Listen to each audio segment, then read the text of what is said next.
Okay, so I will get you to set an intention for this session, something that you intend to take away.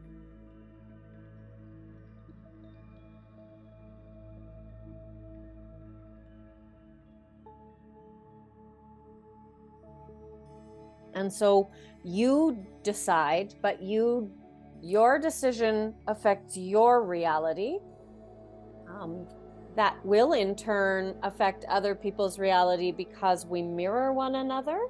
When we choose, so free will is choosing how to think, how to feel, and how to experience any circumstance, which will then shift that circumstance, if that makes sense. So that will be something where, again, I want you to focus more on how you feel and less on what he's doing. And so this is the function of this is subconscious. So our brain, as neuroscience tells us, is very neuroplastic.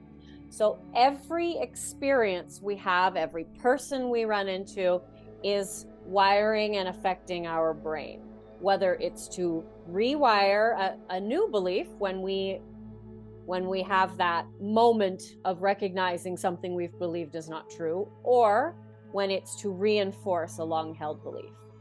And so if you focus on what's happening outside of you more than what's happening inside of you,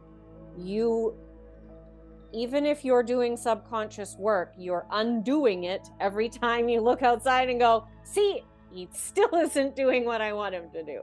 If we're going to manifest different results, we are rarely going to get it the way that the ego wants to tell us to do it, which is to be unhappy, to complain, to resist.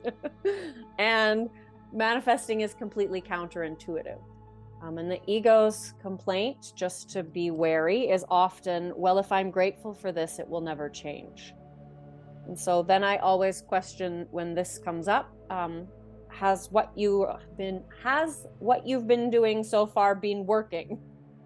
And that usually will give the ego that will usually get it out of the way.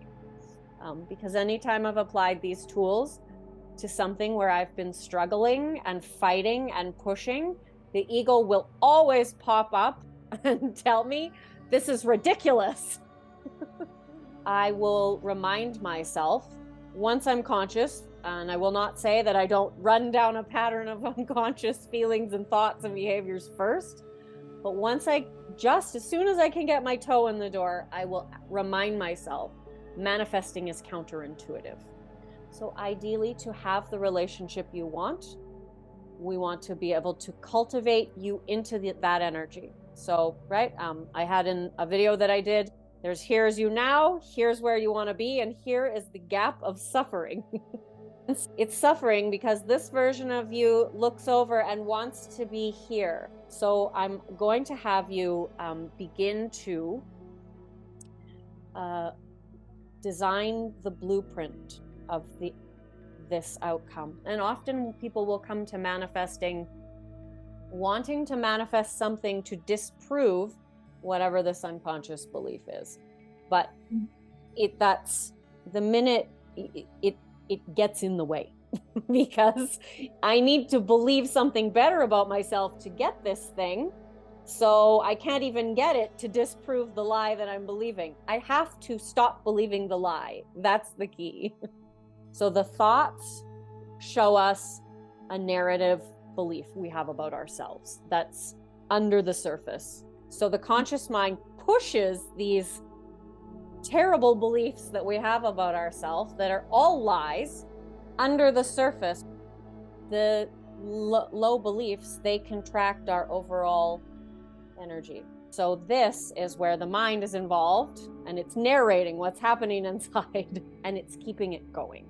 Because it's not that we're having the sensation, it becomes what the mind is saying about the sensations. Because essentially, there's a misconception that we need to get rid of it. And I bought into this misconception myself. I need to can get rid of this, really focus on it and get it to go away. And that's essentially just causing it to be worse. and more painful, and lasts sometimes for me for days on end. And so I really noticed, oh, when I learned this, I started paying attention. And then we have a visual representation of where your energy is contracting. And because we want to expand your energy in all areas of life, and this will support you being able to drop into your heart space more easily and see unfavorable circumstances from that space of love. I want you to practice feeling that love, because a lot of how we're going to get to this end is to begin to flex the heart space muscle. And when we've had a lot of pain, we often unconsciously just close it off, because the more the heart space is open, the more we can feel. But the caveat to that is the more we can actively open it, we transmute the negative feeling. It's to begin to practice mind disidentification.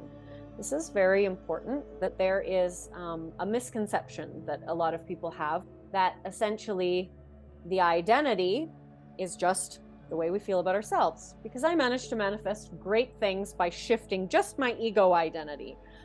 However, the old part of me would come right back up again and just like knock it out. And because essentially anytime we add some sort of pronoun behind I am, we contract it, we restrict it. So anytime we are the human, we now immediately take on all the human's limitations and pain. So some of it is recognizing as a soul, as awareness, as consciousness, a child of God, however you want to, however you would really, that lands for you, recognizing that you are so much more. I mean, even in neuroscience, there is evidence of that consciousness is not connected to the body. It's not just created by a bunch of electrical patterns and signals that happen. Our thoughts are, but we are not our thoughts. Our thoughts are just patterns.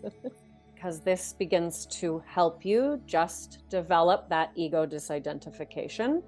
Because there is a point at which, no matter how chaotic you get, and so we're working towards that, because we do want to have a healthy ego structure, because this is where you're operating from unconsciously.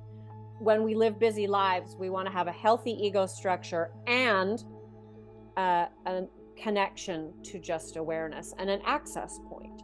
So we are working towards that. I'm already had said, I'm going to send you those, connecting to that intuition and beginning to develop that disidentification with the mind. So this is the first exercise for that.